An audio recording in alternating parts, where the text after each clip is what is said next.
नमस्कार दोस्तों, मैं गौरव पांडे अपने चैनल द अस्वस्थामा एकेडमी में आप सभी का फिर से एक बार स्वागत करता हूं। आज हमारी जो क्लास है वो पठारों पर चौथी क्लास है। मैंने बोला था कि पठार अगर हम पढ़ते हैं तो लगभग 10 दिन तो उस पठार पे ही निकल जाएंगे। तो उसी तरह का हमारा सेशन भी चल रहा है। आप देख रहे हैं कि मैं धीरे धीरे पठार सभी चीज़ों को लेकर आ रहा हूँ। तो आप सभी लोग जो है हमारी क्लास से ज़्यादा लोग जुड़िए और फ्री में एमपीजी के पढ़ने का एक मौका मिला है जहाँ पे आपको पूरी डिटेलिंग दी जा रही है। तो वीडियो स्टार्ट हो चुका है, तो चलिए क्लास को आगे बढ़ाते हैं। बहुत ज़्यादा वीडियो को लंबा नहीं करते हैं। तो आप सभी को जो है यहाँ पे देखने के लिए क्या मिल रहा है, आज रीवा पन्ना का पठार। आप सब जानते हो कि हमने अभी तक 3 पठारों को पढ़ा, मालवा का पठार, मध्य भारत का पठार, बुंदेलखंड का पठार। आज जो हमारा चौथा है वो कौन सा है, रीवा पन्ना का पठार। आपको मैप के थ्रू मैं ये समझा दूं कि रीवा पन्ना का पठार है कहाँ पे। बाकी पठारों पर एक डिटेलिंग वीडियो डली है, आप जाके उस वीडियो को देख लीजिएगा। आपको पूरे पठार क्लियर हो जाएंगे कि कौन सा पठार कहाँ पे है। तो फिर भी मैं थोड़ा सा एक छोटा सा मैप बना के आपको समझाता हूँ कि कौन सा पठार कहाँ पे है। ठीक है, मतलब अभी जो रीवा पन्ना का पठार है वो आपको कहाँ पे मिलेगा देखने के लिए। हम मान लीजिए मध्य प्रदेश है, एक छोटा सा मैप समझते हैं और रीवा पन्ना का पठार देखते हैं। तो हमने देखा था कि ये वाला जो क्षेत्र जो है मध्य भारत में आ जाता है। इसको तो हम बुंदेलखंड कह देते हैं ये वाला क्षेत्र को, और इसे मध्य भारत कह देते हैं। पर रीवा पन्ना कहाँ पे है, तो रीवा पन्ना जो है आपको यहाँ पे देखने के लिए मिलता है। ये वाला जो कॉर्नर है आपको रीवा पन्ना का क्षेत्र, इसी को कहते हैं रीवा पन्ना। ठीक है, रीवा पन्ना का पठार इसी क्षेत्र को कहते हैं। तो आप सभी लोग ध्यान रखिएगा। चलिए उसके विशेषताओं पर चर्चा करते हैं, उस पर क्या क्या चीजें हैं, कैसा क्षेत्रफल है, कितने परसेंट लेकर मध्य प्रदेश को बैठा है। शायद है कि मुझे परसेंटेज बताना पड़े। क्षेत्रफल देखते हैं तो सबसे पहले हम पहले पे आते हैं। तो आपको यहाँ पे दिखेगा 31,954 वर्ग किलोमीटर पर ये फैला हुआ है, जो राज्य का 10.3% है। 10.3% है। अब देखो इसका हम निर्माण देखते हैं। मुझे हो सकता है कि ये 10.3% अब नहीं समझाना पड़े, मैं 3 वीडियो में 4 वीडियो पे लगातार समझाते आ रहा हूँ। ठीक है, निर्माण विंध्यन सेल के समूह के अपर्दन से हुआ है। अब बच्चों के मन में डाउट आ रहा होगा कि सर अपर्दन क्या होता है, तो चलिए इसको भी बता देता हूँ। अपर्दन का मतलब क्या होता है, देखो अपर्दन कई प्रकार के होते हैं। नदियों के द्वारा मिट्टी बहा कर लाना, उसे ही अपर्दन कहते हैं। हवाओं के द्वारा धूल के कण में उड़ के आना, अपर्दन कहते हैं। यानी मिट्टी का एक जगह से दूसरे जगह जाना। मान लीजिए कि यहाँ पे मिट्टी का बहुत बड़ा ढेर है और ये हवा में, ये पानी में बहकर कहाँ आ गया, इस स्थान पे आ गया। इसी को हम क्या कहते हैं, अपर्दन कहते हैं। आपको ये समझ में आ गया होगा कि अपर्दन क्या होता है। ठीक है, अब हम आगे चले।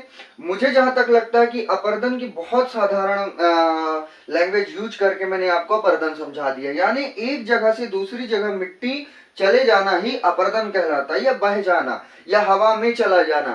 ठीक है, अपर्दन ही कहलाता है। अब देखो निर्माण हो गया, जिले देख लेते हैं। इस क्षेत्र के अंदर मैंने जिले की एक वीडियो पूरी डिटेलिंग ला के रखी है, तो आप वहां जाकर देखिए उसे।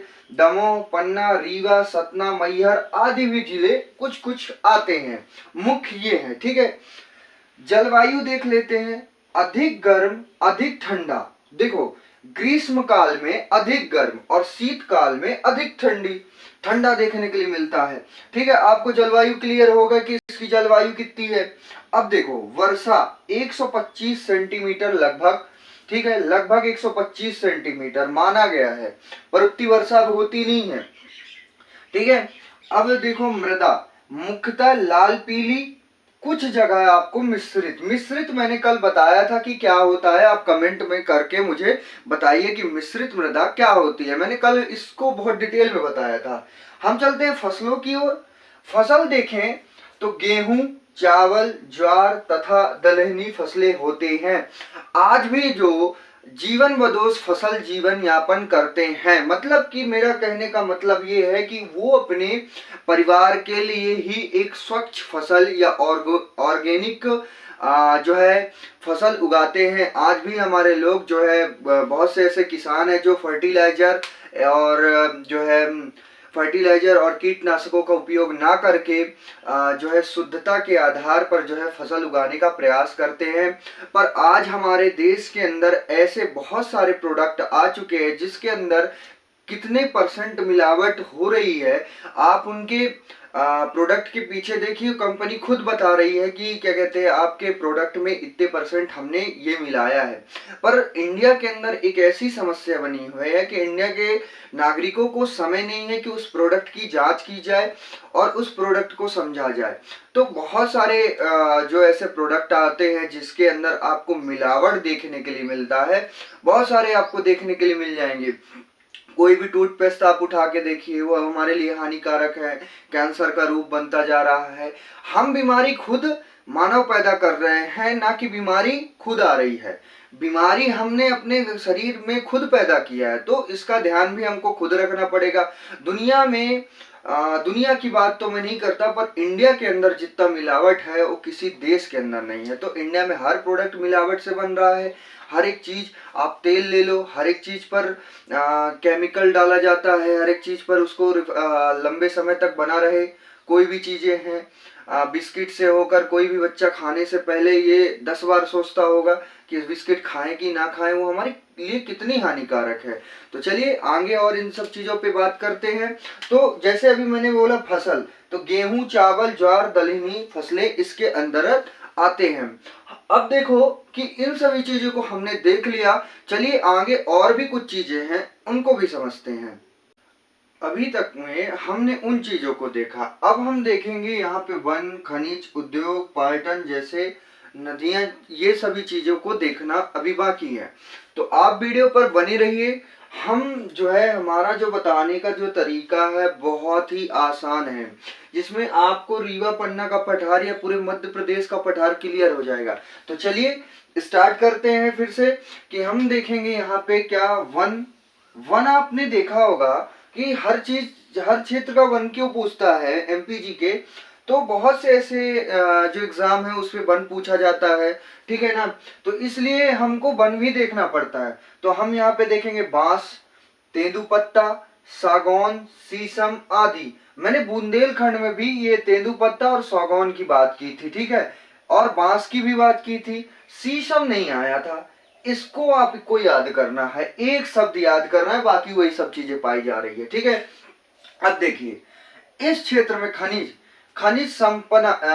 से संपन्न है, यानी खनिज संपदा से यह क्षेत्र क्या है कि संपन्न है। मतलब यहाँ बहुत अधिक कई प्रकार के खनिज पाए जाते हैं, क्योंकि विंध्यन शैल होने के कारण जो है खनिज संपदा से ये संपन्न है। अब देखो यहाँ क्या क्या पाया जाता है। पन्ना हीरा के नाम से भी जाना जाता है। पन्ना में जो है आपको देखने के लिए क्या मिलेगा, हीरा।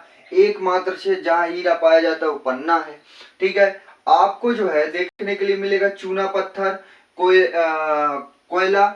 ये सभी चीजें जो है आपको कहाँ देखनी, सीधी में आपको कोयला देखने के लिए मिल जाता है। चूना पत्थर जो है सतना में बहुत सारी सीमेंट फैक्ट्री भी है। उद्योग में आएंगे तो पढ़ेंगे अभी, ठीक है ना। चूना पत्थर, कोयला, हीरा, ये सभी चीजें पाई जाती है। अब देखो उद्योग पे ही आ जाते हैं। चलिए, मुख्यतः सीमेंट कारखाना सबसे ज्यादा जो है इस क्षेत्र में हमको सीमेंट कारखाना देखने के लिए मिलता है। फिर इनका जो उद्योग है, बीड़ी, चीनी मिट्टी से बहुत सारे प्रोडक्ट बनाते हैं। चीनी मिट्टी का बर्तन बनाते हैं, बहुत सारे जो है आर्किटेक्चर भी बनाते हैं। तो बहुत सारी चीजें हैं, आदि भी हैं, ठीक है। अब पर्यटन पे आते हैं। पर्यटन, अनेक जलप्रपात पर्यटकों का आकर्षण का केंद्र है। मतलब इस क्षेत्र में आपको ज्यादा से ज्यादा क्या देखने के लिए मिलता है, जलप्रपात। तो हम जलप्रपात जैसे कि कौन सी, बहुटी सबसे ऊंचा जलप्रपात, मध्य प्रदेश का सबसे ऊंचा जलप्रपात अगर आपसे कोई पूछे तो कौन सी है, बहुटी है, बहुटी जलप्रपात है। फिर उसके बाद चचाई देखने के लिए मिलता है, चचाई जलप्रपात, पूर्वा जलप्रपात आदि, और भी छोटे बड़े होंगे, ठीक है ना। तो आप देखिए कितने प्रश्न हमारे बनते जा रहे हैं, बहुत सारे प्रश्न बनते हैं। और मुख्य रूप से तो खनिज संपदा या कोयला वाला जो क्षेत्र है इसको पूछा जाता है, हीरा के लिए पूछा जाता है। एकमात्र ऐसा कौन सा जिला है जहाँ हीरा पाया जाता है, तो वो पन्ना है, ठीक है। इन सभी चीजों को पूछा जाता है। अब पर्यटन के क्षेत्र में बहुटी पूछ लिया जाता है, जलप्रपात है तो पूछेगा ही। अब आते हैं हम नदियों पर। नदियां, यहाँ से केन, तोंस, बीहड़, सेलार आदि नदियां निकलती। कौन कौन सी? केन है, तोंस है, बीहड़ है, सेलार आदि ये नदियां निकलती हैं। तो आज के लिए हमारा जो है ये कंप्लीट होता है। रीवा पन्ना का पठार आपको जो है ये कंप्लीट दिया जा रहा है। तो आप सभी लोग हाँ जो है जल्द से जल्द जाइए और वहां कमेंट करिए कि मध्य प्रदेश का सबसे छोटा पठार कौन सा है। आप वहां कमेंट में बताइए हमको, ठीक है। हम अगला जो है पठार, सबसे छोटा पठार ही लेकर आ रहे हैं। इसकी जो इसके बाद जो है हमारा जो सबसे छोटा पठार आने वाला है वो कौन सा है, अगली क्लास कौन सी आने वाली है, तो आप सभी लोग जाकर हमें बताइए, ठीक है। तो वीडियो से अंत करते हैं और चलते हैं।